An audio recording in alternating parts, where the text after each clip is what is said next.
Hello दोस्तों, स्वागत है आप सभी का अपने चैनल में। दोस्तों आज हम लोग IBPS RRB PO क्लर्क के लिए जैसे भी हम लोग अपनी क्लासेस चला रहे हैं, क्लास 11 है आज। तो हम लोग मैथ्स में बोट एंड स्ट्रीम का कॉन्सेप्ट देखेंगे कि आखिर बोट एंड स्ट्रीम के क्वेश्चंस को कैसे सॉल्व किया जाता है। बहुत से लोगों को बोट एंड स्ट्रीम में बहुत दिक्कत होती है, उनके क्वेश्चन सॉल्व नहीं हो पाते हैं। तो आज हम लोग देखेंगे कि बेसिक कॉन्सेप्ट आखिर बोट एंड स्ट्रीम का होता क्या है और उन क्वेश्चंस को कैसे सॉल्व करना है। तो दोस्तों जो भी चैनल पर नया हो, चैनल को सब्सक्राइब करिएगा, वीडियो को पसंद कीजिएगा। यदि अच्छा लगता है आप लोगों को वीडियो, तो वीडियो को लाइक करिएगा, शेयर करिएगा अपने दोस्तों में। तो चलिए देखते हैं हम लोग बोट एंड स्ट्रीम का आखिर कॉन्सेप्ट क्या होता है और क्वेश्चंस को कैसे सॉल्व करना होता है। तो दोस्तों बोट एंड स्ट्रीम में हम लोग को 4 चीज़ें दी होती हैं। जैसा कि हम लोगों ने देखा कि हमें सबसे पहले क्या दिया होता है। पहले तो बोट होती है, बोट की हमें चाल दी होती है, और जो बोट के साथ साथ नदी भी होती है और उस नदी में धारा की भी चाल दी होती है। तो बोट की चाल को हम लोग बी से दर्शाते हैं, और सी की चाल जो हमारी नदी की चाल है करंट, उसको सी से दर्शाते हैं। ठीक है, दर्शा सकते हैं हम। तो हम लोग अपने क्या करेंगे, अपने इसमें बोट को बी से और करंट को सी से दर्शाएंगे। तो अब क्या होता है दोस्तों, जब जो नाव है वो धारा के साथ चलती है, तो उसे बोलते हैं हम लोग डाउन स्ट्रीम की चाल। और जो नाव है वो धारा की विपरीत दिशा में चलती है, उसको बोलते हैं अप स्ट्रीम में चाल। तो जब डाउन स्ट्रीम में चाल होती है, जब नाव धारा के साथ चलती है, तो उसमें जो चाल होती है वो बोट और करंट दोनों की चाल का योग होता है। और जब अप स्ट्रीम में नाव चलती है, मतलब धारा की विपरीत दिशा में नाव चलती है, तो उसमें बोट की चाल और करंट की चाल का माइनस कर देते हैं, तो हमें अप स्ट्रीम की चाल निकल आती है। मतलब जो दोनों की चाल जोड़ेंगे बोट एंड करंट की, तो हमें डाउन स्ट्रीम की चाल मिलेगी, और बोट एंड करंट की चाल को घटाएंगे तो हमें अप स्ट्रीम की चाल मिलेगी।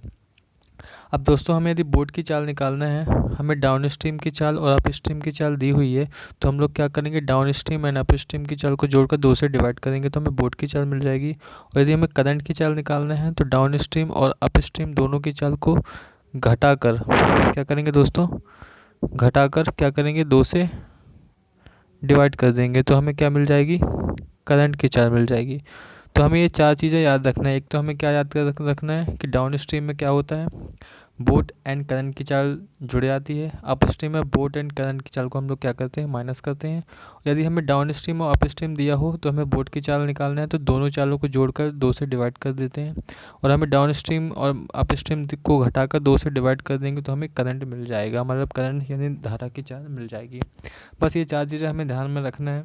ठीक है, अब हम देखते हैं दोस्तों कि क्वेश्चन कैसे कैसे हम लोग को इसमें देखने को मिलेंगे, या क्वेश्चन कैसे सॉल्व करते हैं। तो जैसे मान लो एक बेसिक सा क्वेश्चन दिया हुआ है। सबसे पहले हम लोग देखते हैं कि इसमें क्या है। ए boat can travel with a speed of 30 kilometre per hour in still water. इसका मतलब है कि हमें बोट की चाल दी हुई है, वो कितनी है, 13 किलोमीटर। स्टिल वाटर का मतलब है कि जल रुका हुआ है, और उसमें से बोट की चाल दे रखी है कि कितनी है, 13 kilometre.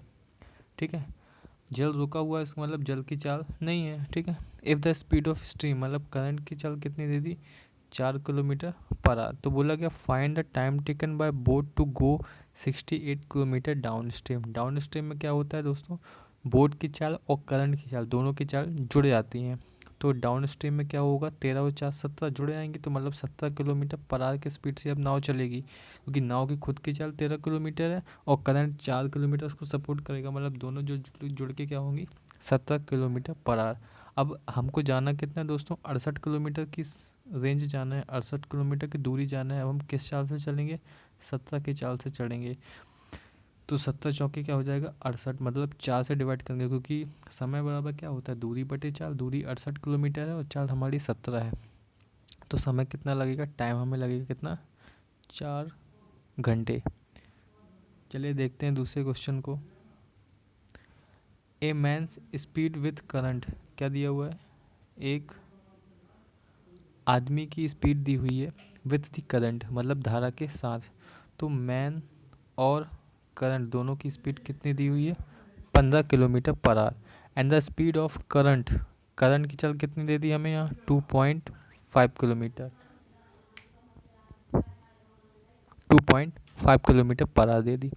The man's speed against the current, हमको क्या निकालना है, आदमी की निकालना है, किसके, करंट के अगेंस्ट में, मतलब M-C निकालना है, कुल मिलाकर ये हमें निकालना है। तो सबसे पहले हम देखें कि M+C कितना है, 15 है, C कितना है, 2.5। तो यहाँ से M कितना आ जाएगा, 15 में से 2.5 घटा दो, तो कितना आ जाएगा, 12.5।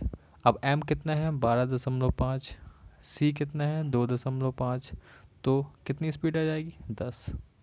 मतलब m माइनस सी मतलब होता है अप स्ट्रीम, मतलब अगेंस्ट दी करंट कितनी स्पीड आ गई 10 आ गई। 10 हमारा दोस्तों आंसर आ गया। ठीक है, चलिए बढ़ते हैं नेक्स्ट क्वेश्चन की ओर। अब इसमें बोला गया a boat running upstream takes 8 घंटे 48 मिनट। एक नाव है जो धारा की विपरीत दिशा में जाती है तो उसको कितने समय में उस दूरी को कवर करती है 8 घंटे 48 मिनट में। और जब वो वापस आती है तो जब जब वापस आएगी तो डाउन स्ट्रीम आएगी, मतलब धारा के साथ आती है तो उसको सिर्फ 4 ही घंटे लगते हैं। ठीक है, तो हमें बताना है क्या, रेशियो बताना है speed of boat and current का। ठीक है, तो अप स्ट्रीम मतलब 8 घंटे 48 मिनट, 8 घंटे 48 मिनट, मिनट को हम लोग चेंज कर लें घंटे में तो 12 चौके 48, 12 पंचे 60, 8 पंचे 40 और 44/5, ये जाएगा क्या अप स्ट्रीम। ठीक है, फिर बोला गया डाउन स्ट्रीम जब आती है तो सिर्फ 4 ही घंटे लगते हैं। ठीक है, अब हमें क्या निकालना है, रेशियो निकालना है बोट का और करंट का। बोट निकालने के लिए हम क्या करते हैं, बोट की स्पीड निकालने हैं, डाउन स्ट्रीम और अप स्ट्रीम दोनों को जोड़ देते हैं। डाउन स्ट्रीम कितना है 44/5, अप स्ट्रीम डाउन स्ट्रीम कितना है 4, अप स्ट्रीम कितना है 44/5 है। दोनों को जोड़ेंगे तो कितना आएगा 44/5 प्लस 4, तो 5 चौके 20, 44 और 20 64/5, 64/5। और बोट के निकालने के लिए हम लोग क्या करते हैं 2 से डिवाइड भी करते हैं। ठीक है, रेशियो करंट निकालना है तो 44/5 माइनस 4, 5 चौके 20, 44 में से 20 को माइनस कर देगा तो कितना बचेगा, ये बचेगा 24, 24/5 बचेगा और 2 से डिवाइड भी करना है। ठीक है, और ये 5 दूनी 10 से 5 दूनी 10 कट गया, 8 तिया 24, 8 अठैया 64, तो 8:3 क्या मिल गया हमें, बोट और करंट का रेशियो मिल गया। ठीक है, आशा करता हूँ आप लोग को समझ में आ रहा होगा दोस्तों कैसे हम लोग को क्वेश्चन सॉल्व करने हैं। चलिए नेक्स्ट क्वेश्चन देखते हैं। लिखा गया a motor boat whose speed is 15 kilometre पर आवर। ठीक है, मोटर बोट की स्पीड कितनी है 15 किलोमीटर पर आवर है। Goes 30 kilometre down stream and comes back in a total of 4 hours 30 minute. ठीक है, तो 30 किलोमीटर वो जा रहा है, डाउन स्ट्रीम में जा रहा है। ठीक है, तो डाउन स्ट्रीम में क्या होगा, बोट की स्पीड प्लस करंट की स्पीड प्लस फिर 30 किलोमीटर क्या कर रहा है, कम बैक कर रहा है, मतलब वापस भी आ रहा है। तो अब जब वापस आएगा तो धारा की क्या होगी, अप स्ट्रीम में वापस आएगा, तो धारा की विपरीत दिशा में। तो टोटल को समय कितना लग रहा है 4 घंटे 30 मिनट, 4 घंटे का 30 मिनट मतलब 4.5 घंटे, 4.5 का मतलब क्या हो जाएगा 9/2। ठीक है, अब हमें क्या करना है, ये हमारा एक इक्वेशन बन गया, इसको सॉल्व करना है। यहाँ की सी की वैल्यू हमको फाइंड करना है। बोला गया the speed of current is, stream की स्पीड कितनी है, तो अब हमें सी की वैल्यू निकालना है। अब सी की वैल्यू को हम लोग कैसे निकालेंगे, यदि हमको इस क्वेश्चन को सॉल्व करते हैं तो बहुत बड़ी इक्वेशन बनेगी। अब मैं क्या करूँ कि यहाँ एक सी की ऐसी वैल्यू रखूँ जो 30 से डिवाइड हो सके, यहाँ पर रखूँ जो 30 से 15 से ज़्यादा होगी तभी तो इसमें ऐड कर पाएंगे हम लोग। ठीक है, तो 15 से ज़्यादा होगी, भाई सॉरी 15 से ज़्यादा नहीं होगी, 15 से कम होगी। ठीक है, तो यदि मैं सी की जगह क्या रखूँ 4 रखता हूँ तो 15 और 4 19, डिवाइड तो होगा नहीं, यहाँ भी 4 रखूँगा तो 15 से 4 गया 11, ये भी डिवाइड नहीं हो रहा है तो कभी आ ही नहीं सकता। अब यदि सी की जगह मैं क्या रखूँ, सी की जगह यदि मैं अब रखूँ दोस्तों 5, तो यदि मैं सी की जगह 5 रखता हूँ तो 15 और 5 20 होता है, 30/20 करेंगे तो कितना आएगा 3/2। फिर यहाँ 5 रखूँगा तो 15 में से 5 गया 10, 30/10 कितना हो जाएगा 3 हो जाएगा। अब इन दोनों को जोड़ूंगा तो 3 दूनी 6, 3 9/2। ठीक है, आ गया, मतलब ये मेरा सेटिस्फाइड हो रहा है, मतलब सी की वैल्यू कितनी मुझे मिल रही है 5 मिल रही है। तो सी का मेरा करंट कितना मिल गया 5 मिल गया, तो ये हमारा आंसर हो गया। तो हम लोग ऐसा भी करके निकाल सकते हैं आंसर। ठीक है, इक्वेशन सॉल्व ना कर कर हम यदि सी की वैल्यू ऐसे अपने मन से रख कर देखें, 4 रखें 5 रखें, जो सेटिस्फाइड होगी वही हमारा आंसर हो जाएगा। ठीक है, चलिए बढ़ते हैं नेक्स्ट क्वेश्चन की ओर। बोला गया इन 1 hour A boat goes 11 kilometre per hour along the stream, मतलब स्ट्रीम के साथ, मतलब क्या बी प्लस सी कितना 11 किलोमीटर पर आवर की स्पीड से जा रहा है। And 5 kilometre against the stream. Against the stream का मतलब होता है धारा के विरुद्ध। धारा के विरुद्ध मतलब जब धारा जा रही है ऐसे हम वापस विपरीत डायरेक्शन में आ रहे हैं तो 5 किलोमीटर। बोला गया द स्पीड ऑफ बोट। अब बोट निकालना है, मतलब ये डाउन स्ट्रीम की है या अप स्ट्रीम की है।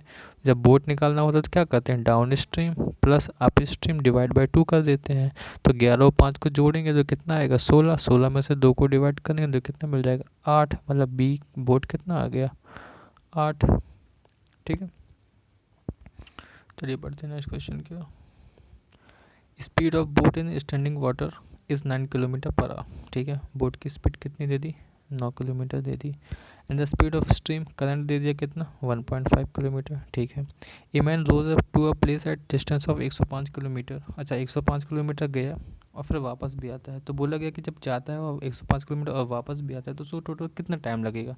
ठीक है, तो 105 किलोमीटर यदि वो जा रहा है 9 और 10.5, जब वो धारा के साथ में जाएगा तो दोनों स्पीड जुड़ जाएंगी तो 10.5 के साथ जाएगा। अब जब वो वापस आएगा तो दोनों स्पीड क्या होंगी, घटेंगी। तो 9 में से 1 के 8 में से पॉइंट तो 7.5। जब दोनों को घटाएंगे 9 में से 1.5 के 7 पॉइंट। अभी टोटल टाइम बताना है, ये वाला टाइम और ये वाला टाइम कितना लगेगा। तो इसको हम काटते हैं तो कितनी बार में कटेगा, 10 बार में कटेगा। ठीक है, इसको काटते हैं तो कितनी बार में कटेगा, ये पॉइंट हटाएंगे यहाँ 0 लगा देंगे। 25 से काटेंगे तो 25 चौके 100 और 25 दूनी 50, ये 25 थी 75 से कटेगा। फिर 3 बार में काटेंगे तो 3 एकम 3, 3 चौके 12, 14 3 बार 14 बार में कटेगा। तो ये 14 या 10 यहाँ, मतलब उसको आने में 10 लगा, जाने में 14 लगा, तो 14 और 10 24 घंटे उसको पूरा टोटल टाइम लग रहा है। ठीक है, ये हो गया। चलिए आज के लिए दोस्तों इतना ही, हमारे सारे क्वेश्चन हो गए लगभग। हमने 1 2 3 4 5 6 7 से 8 क्वेश्चन किए और बेसिक कॉन्सेप्ट देखा कि आखिर बोट एंड स्ट्रीम में होता क्या क्या है। तो दोस्तों हम लोगों ने छोटी वीडियो में अच्छा कॉन्सेप्ट सीख लिया बोट एंड स्ट्रीम का। यदि आप लोग को पसंद आया हो तो वीडियो को लाइक करेगा, चैनल को सब्सक्राइब करेगा। ठीक है, ऐसी वीडियो हमारी आती रहती हैं रेगुलर बेसिस पे। तो यदि पसंद आए तो दोस्तों लाइक करिएगा, सब्सक्राइब करिएगा, शेयर करिएगा दोस्तों में। तो चलिए मिलते हैं नेक्स्ट वीडियो पे। आज के लिए इतना ही दोस्तों, धन्यवाद।